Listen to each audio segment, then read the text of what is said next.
Dre all day. Dre Baldwin, balloverseas.com, Overseas Basketball Blueprint. I was watching an event that I know many of you probably watch, which is the basketball tournament, or some people call it the TBT, but it's called the basketball tournament. That's what TBT stands for. So any of y'all who plays ball, you probably watched that tournament. Very exciting tournament. This year they had to limit it down to only, I think it was 24 teams instead of the usual 64 teams because of the whole COVID situation. And there was a particular game I was watching, and there was a guy on one of the teams. I know who he is. I'm not going to say his name because I'm not putting him out there. But he was actually playing really well. He was scoring a ton of points. He had like 30 points one game. And he's just scoring all over people. They putting their best defenders on him. They're trying to stop this dude. They could not stop this dude from scoring. He was killing. He was one of the top scorers in the tournament. And I had never heard of the guy, not because he's a guy who people don't know about, but because I don't really watch college basketball. So he had played in college, and I saw that he had been like the best player on his team, like one of the all-conference players in the conference that he played at a few years back in school. Then he went on to play in the pros, and he didn't play in the NBA, so I didn't know about him, but he had went and played overseas. And the guy's playing overseas right now, and the league that he just played in this past season, I went and looked this guy up for the league that he just played in, because he played in the same league as a guy who's a client of mine right now who plays in the Euro League. And this guy who I'm talking about, who was scoring like 20 points in the TBT games, and he was his team's leading scorer, he was carrying his team to victory in these games. He didn't average even 10 points a game overseas this past season. Now, I'm not saying that, again, I'm not saying that to knock this player. There's nothing wrong with this guy that he was averaging less than 10 points a game on his team overseas. I'm saying that to emphasize to you all, because I know that y'all watch TBT. And some of y'all may know a little bit about how games go overseas. I know many of you don't watch the games overseas. Maybe you think you know what goes on, but you don't. This is something that I've talked about in previous content, that when you go play ball overseas, you are not going, the game is not played the same way that you see in the United States. Even higher level ball in the United States.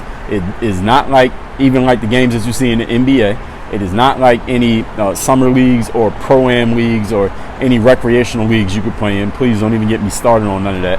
And it is not even like TBT, which is more of an open thing. There are coaches, but it's not like 1,000% structured. But every team that is good these days that plays in TBT, they have a coach. They usually practice. They have some kind of structure and plays that they're running, and everybody knows their role. At least the teams that are winning, all of these things are occurring. But understand, when you go play overseas, it's not going to be like any of those games. A couple of reasons. Now, again, this guy, I told you I just looked him up. I didn't even know he was playing on that team.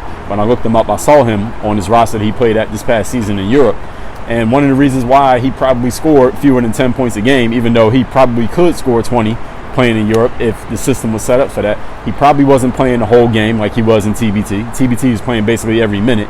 Overseas, he was probably playing, the game is 40 minutes. He might only play 15 minutes one game for no reason. He's not injured. He didn't foul out. He didn't mess up. It's just the coaches decide sometimes when you're overseas that you're just not going to play this game. You're going to play, but you're not going to play. You're just going to get less time. Maybe somebody else is doing well. Maybe the coach thinks you wouldn't be a good fit for this certain matchup. Maybe he's trying to rest you for the next game. Whatever it is, often the coach is not going to tell you. All right, they just decided you ain't playing. You're just not playing. And you can't go to the coach after the game and be like, hey, coach, why not play this game? Or, hey, coach, why don't you put me in the game?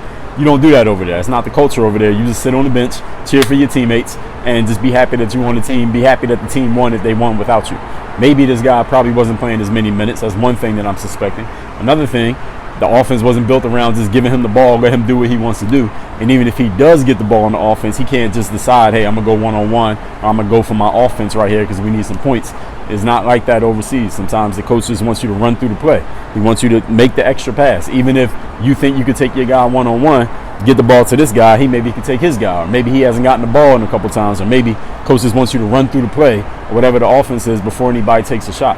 These are the kind of things that could be factored into why he wasn't scoring as many points. Maybe he was on a team where there were other people who scored. Maybe his job wasn't even to score points, even though he clearly can score. From what I saw, he can score. I only seen him play a few games in TBT. He can probably do other things as well that overseas, maybe that's what he's asked to do. Maybe he's asked to be a lockdown defender or a rebounder. Or maybe he's the guy who draws the defense because everybody knows he can score, and then he passes off to his teammates.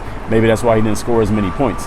But I'm putting all this forward to you for y'all to understand this, that just because you feel like you're a great scorer and you can score a whole lot of points and take people one-on-one and nobody can stop you off the bounce or in the paint or in the post or whatever it is you think you're good at, in certain leagues overseas, especially in the European leagues, you are not going to be able to just take the ball and just go one-on-one. It's not set up like that. The coach doesn't want you to do that. Your teammates are going to look at you crazy if you do it. Trust me, I know from firsthand experience. Now, in some other leagues, if you go to South America and Central America, you may be able to do more scoring. If you go play in Asia, like Japan, Taiwan, the Philippines, China usually grabs ex-NBA players, but any of them happen to be watching this, then you could kind of score more points and kind of do your thing one-on-one.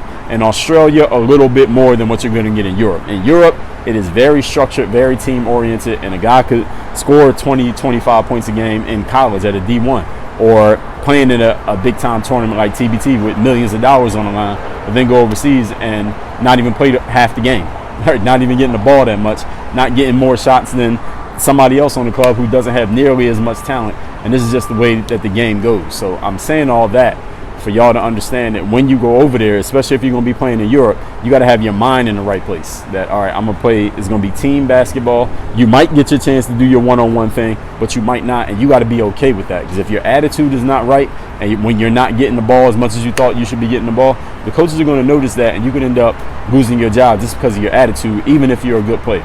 So these are things that I want you to keep in mind moving forward, especially as you're moving towards getting started in your professional basketball career.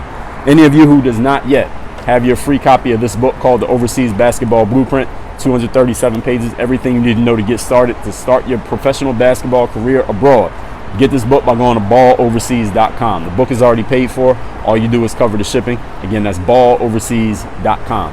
Anybody got any questions, concerns about anything overseas related that I haven't yet covered, leave a comment. Now, y'all know how to leave a comment already. And if you want to sign up for a free 15-minute call with me, we'll talk about your career and where you're going, your frustrations, your challenges, and how anybody can possibly help. Go to balloverseas.com/call, CALL call. You're going on a free Zoom call with me one-on-one. Link is right down in the description. Work on your game. Dre all day.